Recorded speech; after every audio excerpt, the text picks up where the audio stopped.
Génesis terminó con el ataúd de José, una familia de 70 personas en una tierra extranjera. Éxodo comienza con una nación de millones. Dios había cumplido su promesa a Abraham: multiplicaré tu descendencia como las estrellas del cielo.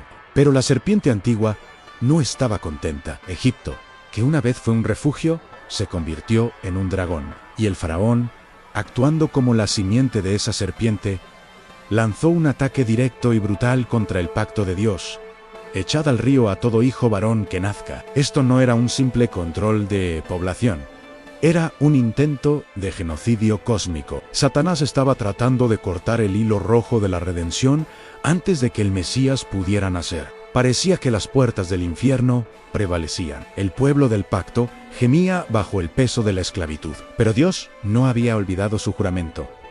Dios no había olvidado a su pueblo.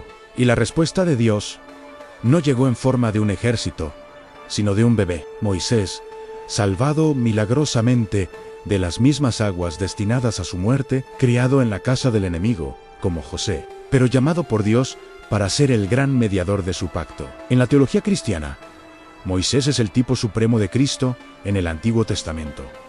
Él es profeta, sacerdote y rey. Y en la zarza ardiente, Dios se le revela no como una idea abstracta, sino como yo soy el que soy, el Dios autoexistente, soberano y fiel a su pacto. Y con esta revelación, Dios le da a Moisés una misión que cambiará la historia para siempre: deja ir a mi pueblo. Pero, ¿para qué?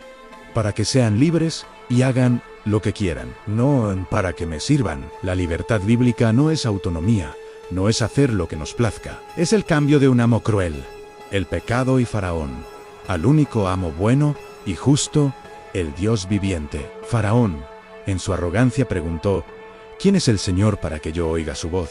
Y Dios le respondió, no con argumentos, sino con 10 golpes devastadores. Pero estas 10 plagas no fueron trucos de magia al azar, fueron juicios pactuales, ataques directos contra los falsos dioses de Egipto. Dios convirtió el río Nilo en sangre para humillar a Jopi, el dios del río. Trajo una oscuridad tan densa que se podía sentir para humillar a Ra, el todopoderoso dios Sol. Mató al ganado para humillar a las deidades Hathor y Apis. Dios estaba, en esencia, descreando a la superpotencia mundial pagana de su tiempo para recrear a su propio pueblo. Como dice el apóstol Pablo en Romanos 9, Dios levantó a Faraón y endureció su corazón con un propósito global para que mi nombre sea anunciado por toda la tierra. La destrucción de Egipto fue la campaña publicitaria más grande de la historia para la gloria del Señor. Y como prueba final de su victoria, Dios saqueó a las naciones. Los israelitas salieron de Egipto cargados con el oro y la plata de sus opresores, demostrando que la riqueza de los impíos está guardada para los justos. La última plaga fue la más terrible y la más significativa: la muerte de todos los primogénitos de Egipto. Y aquí, en medio del juicio, brilla el corazón del Evangelio. El pueblo de Israel también merecía la muerte por sus propios pecados, pero Dios proveyó un sustituto: el Cordero de Pascua.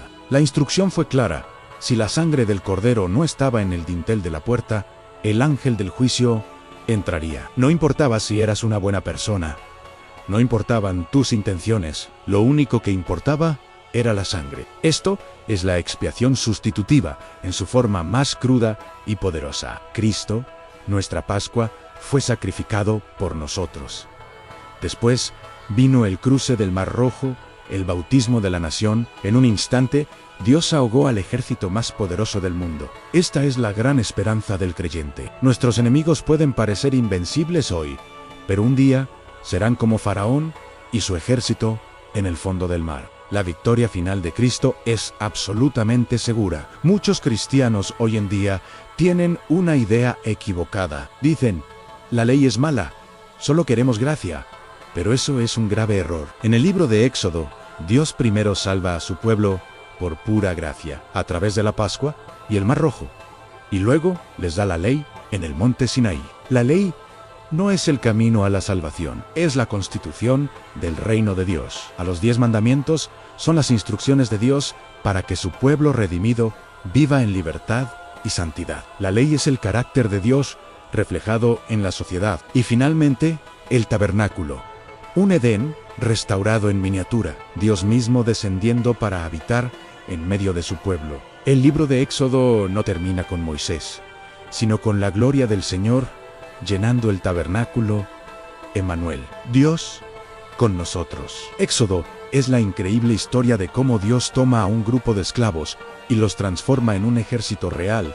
Es la sombra de lo que la Iglesia es hoy. Hemos sido liberados de la esclavitud del pecado por la sangre del Cordero. Hemos sido bautizados en Cristo. Tenemos su ley escrita en nuestros corazones y su Espíritu Santo habitando en nosotros. No estamos vagando sin rumbo por el desierto. Marchamos hacia la tierra prometida, conquistando el mundo con el Evangelio, derribando los ídolos modernos y estableciendo el reino de Cristo en cada área de la vida. La salida de Egipto fue solo el comienzo. La meta final es que la tierra se llene del conocimiento de la gloria de Dios. Nos vemos en el próximo libro, Levítico, donde aprenderemos cómo un Dios perfectamente santo puede vivir en medio de un pueblo pecador.